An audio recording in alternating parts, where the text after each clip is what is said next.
Events held throughout the year in Branson, Missouri honor the sacrifices of veterans. Each spring, Purple Heart recipients come together for Hand in Hand, a special celebration for wounded warriors and their families. It's all about getting together. These guys from World War II, Vietnam, Desert Storm, to today's conflicts in Afghanistan and Iraq, fighting for freedom, fighting for each other, having each other's backs. We all have that in common, and it's great to get together like this. And it helps inspire us to go on every year. You have this, you have Veterans Day, Memorial Day, all that stuff. When we get together, it just helps feed us. And, we don't always get to see other veterans that have been through so much, and especially with being combat wounded, for others that understand that. For me, I feel most comfortable when I'm around other veterans. It doesn't matter if they're veterans from World War II or if they're veterans from Iraq and Afghanistan. There's that brotherhood that lies between us because of what we've been through. The things that we've seen, places that we've been, and just the fact of that we've been in war. And I think that allows to branch the age divide too. Events like Hand in Hand help reinforce Branson's unique connection with the military community. Branson has always had a family-friendly reputation, but now Branson has become a place of healing for veterans. Branson is truly focused on veterans. They're a very proud city.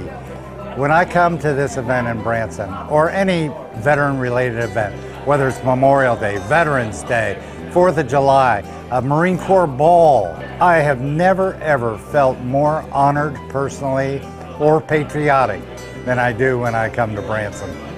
As past National Commander with the Military Order of the Purple Heart, I have been to a lot of cities, and I've been all over the country.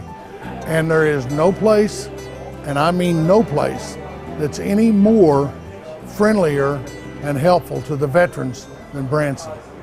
Most important are the connections that veterans make with each other during their visit to Branson.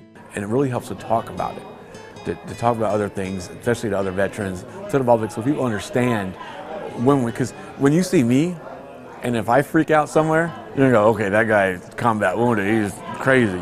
But if you see a guy where you can't see his wounds and he's having an issue and he's having a panic attack because the store's too crowded or something like that, you're not going to understand what's wrong with this guy. You're just going to make fun of him, think he's crazy, and not even want to assist him at all. Like, you just stay away from him.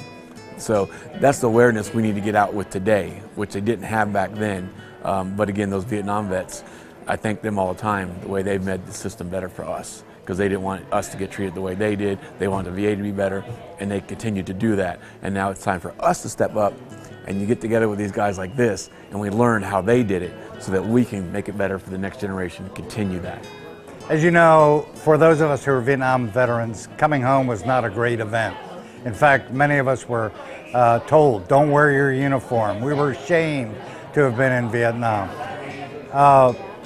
Now, for the first time in this conflict, I think Americans have been able to separate the warrior from the war. And they are honoring our young men and women who are giving their lives to protect the freedoms that we all enjoy. Branson proudly celebrates the freedom provided by our nation's veterans. For more information about Hand in Hand and other veterans events, visit veterans.branson.com.